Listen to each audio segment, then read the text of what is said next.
When I was a kid, I never dreamt of being a soldier. It was never on my radar. I played the games with the other kids, but I never imagined that that would be my life. But I've been wondering lately, though, if that was entirely random, or did parts of who I already was slowly pulled me in that direction. Hi guys, Warren here. How are you guys doing out there? But yeah, and I was thinking about it, and I think there is something there because I love structure, and some kids would or do hate structure, and hate's a strong word, but they're not fans of structure.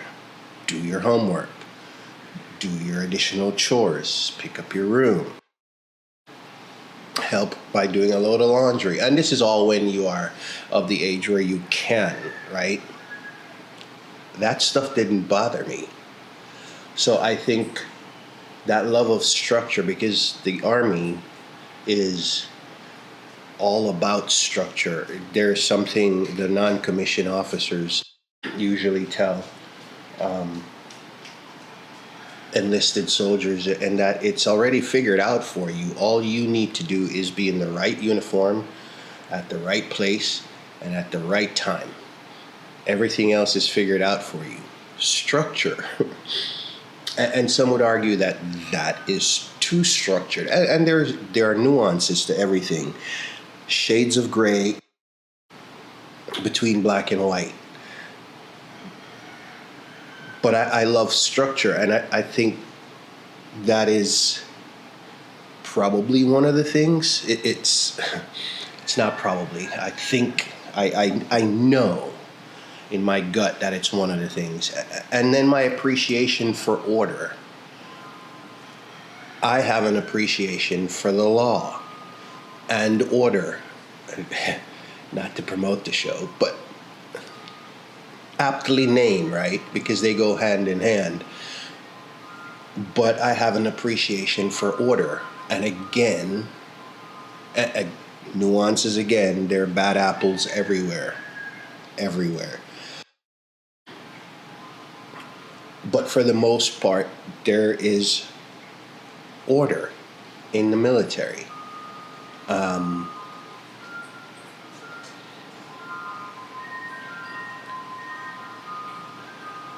I hate to use, hierarchy in this sense, it is not a derogatory term or a derogatory context.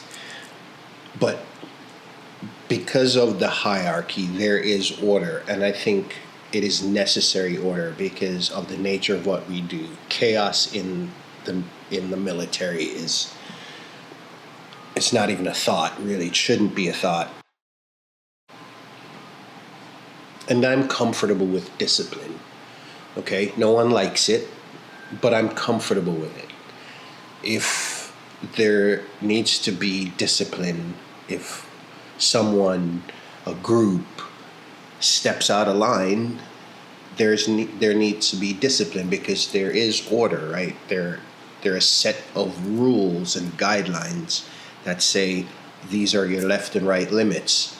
And when we step outside of those, there is discipline. And we can argue about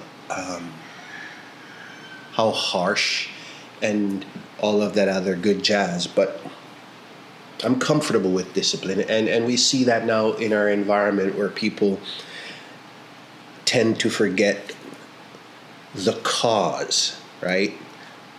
The iPhones and all the other devices films the incident, and the incident is amplified and overplayed,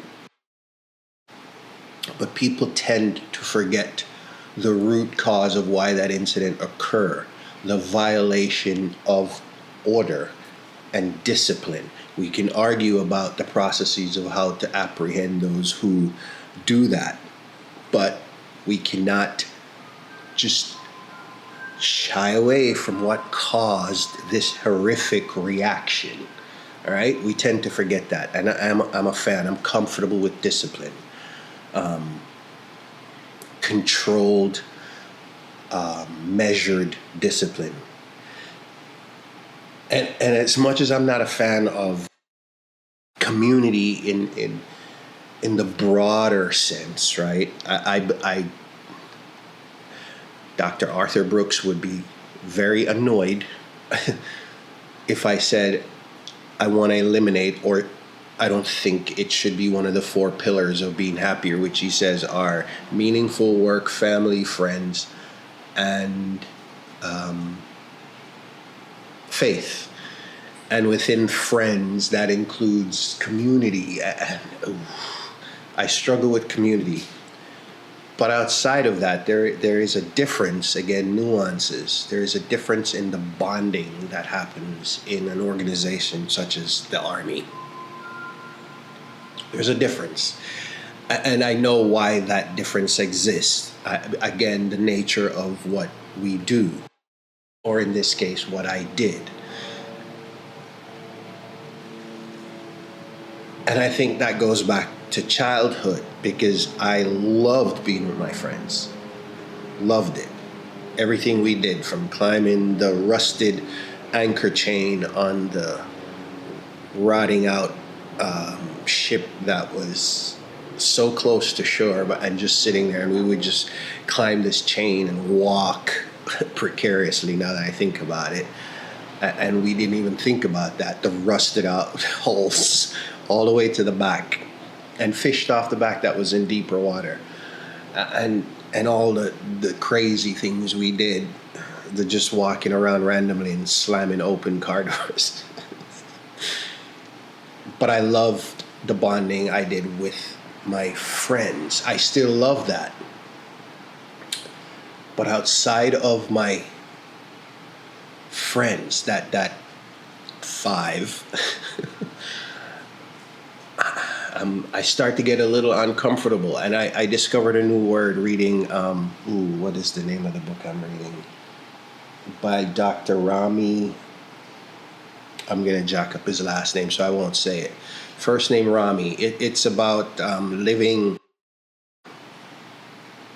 in a society that says we need to do more bonding when we are ones that would rather not. And the word is, and I'm gonna jack up the word too because it's hard to say, outrovert. So it's the middle, sort of extrovert and introvert. It's the middle where we can, I'll just summarize, where we can function in groups, but we would rather not.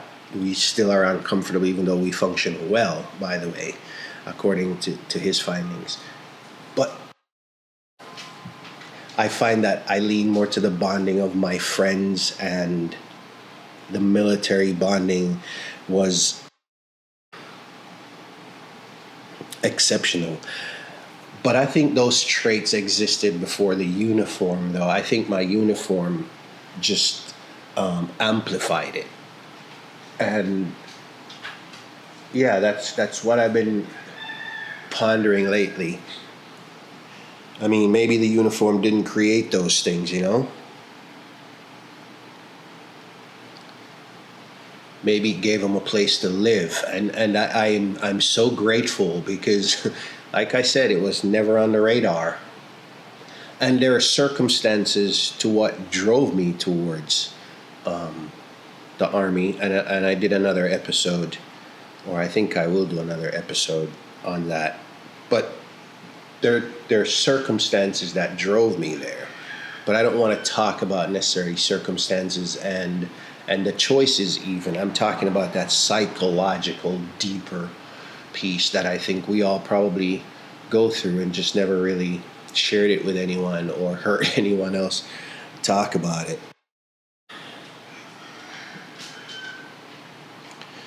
I mean, because often we think career choices are about dreams, right? I want to be president. I want to be a doctor. I want to be a lawyer.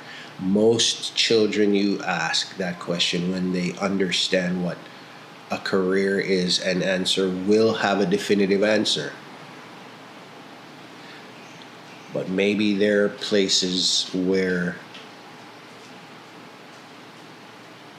our true temperament finds traction, giving back, compassion, empathy, those things you think you wouldn't necessarily learn in the army because there is a misconceived notion that soldiers are just brutes, to include our female partners,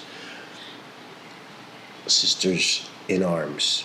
They think they're just brutes and rough around the edges. And that is so not the case. I've learned, and that's the interesting part, because a lot of my empathy, I think, and my presence, even with the deployments and the being absent, I think having to be present, especially when your soldiers had an issue, because you can't just let those go and ignore those. Those can become, you can't put a band-aid on sucking chest wounds, all right? They become problems in your organization, in your outfit, that can eat away at the fabric of stability and readiness. But I don't think it's necessarily destiny, I think it's alignment. And I think some of that stuff is innate.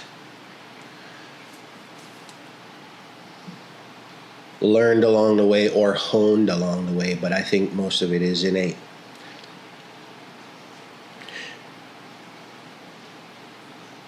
And like I've been hinting at, going through life forwards, most of it feels accidental, right? The switch in jobs every couple of years because of life having a vote. You get laid off, or that industry is soft at the time and you get laid off, or they go out of business.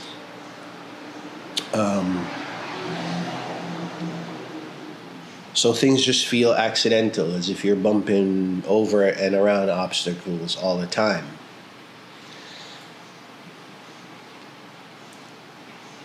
But when you look backwards, when you rewind the clock per se, the pieces start to make sense. That alignment start to make sense.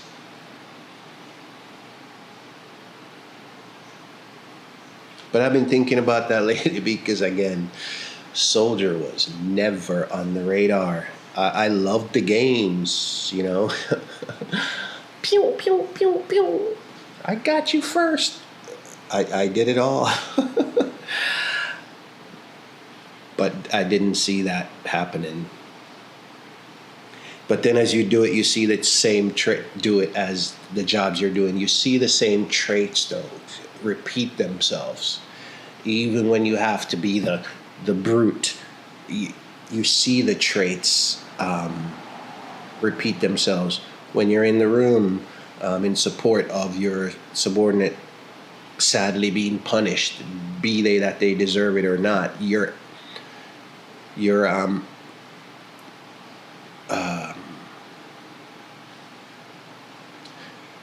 empathy kicks in,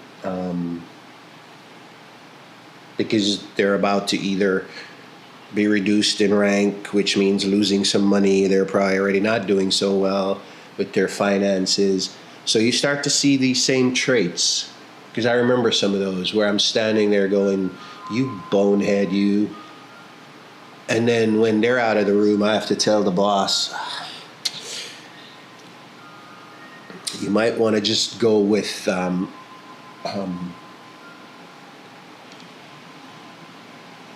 just pinning them against the wall with words on this one and save them. But those instincts guiding your decisions, right?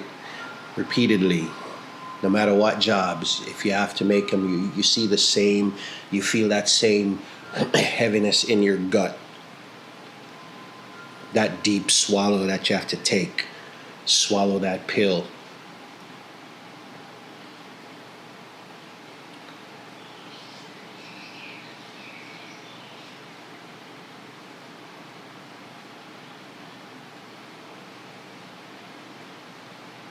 the same values resurfacing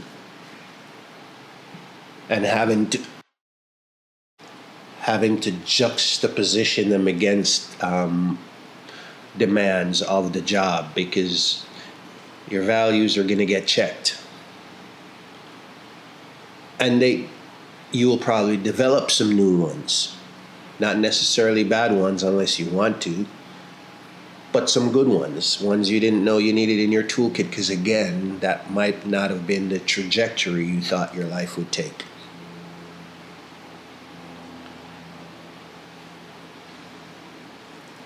But this is looking back, because none of what I just said I was thinking of while I was in uniform. Now that I said that, none of it. Every day was just what's going to happen the next day. I never stopped long enough to go, this is my trajectory, or not my trajectory, but here I am, and how did I get here? Maybe the train was moving too fast for that, but I didn't, because I often don't question, I hate to say destiny, I just don't question the absurdity that is the universe. I let it do what it's going to do, and that is out of my control. And Epictetus? Seneca? Epictetus, I think, reminds us in the dichotomy of control that we are only in control of that which we put in motion. All external factors are out of our control, and therefore we shouldn't invest a lot of emotion and a lot of time on that. So I didn't do that. I didn't do that. There were disappointments before the Army, and within my 20 years of uniform service, there were disappointments, but none that I honestly regret, because they were all bits and pieces that made and make me who I am now. And I think it's pretty cool, because some of that really made me turn the corner towards being even more present and more live a more meaningful and value-filled life. I did that.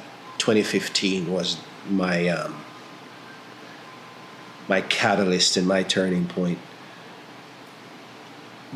But it was in part because of the things that I started pondering, because this was after service. But yeah, I just wanted to share that with you, that we don't always choose our paths. Sometimes our traits do. And we should be grateful. We should be grateful. Even when it's painful, the laying off, that experience that you gained while there. And if you passed on any of those valued traits, lived experiences with others while you were there, don't worry about the short time. Worry about the impact, because that is what I go on. I don't focus on the mistakes I made. I focus on the positive impacts that I know I made, because I've read where soldiers have commented, I've heard feedback where and that is the beauty. That is like, despite the tangible awards, what Marcus Aurelius calls the third thing, that innate pleasure we get from being lauded for our work, as long as we don't start doing our work for the lauding. But it's that we all have it. I'm not a fan of it. I get queasy, especially the formal side. But when you get the feedback, the informal feedback, secondhand, that you made an impact, when that to you wasn't your path, I think that's a pretty big deal. But I would love to hear in your comments what you think about that, because I'm sure it's not just me. All right. But until our next conversation, you be good out there. Take care of yourselves. Take care of each other, and we'll talk again soon. I'll see you.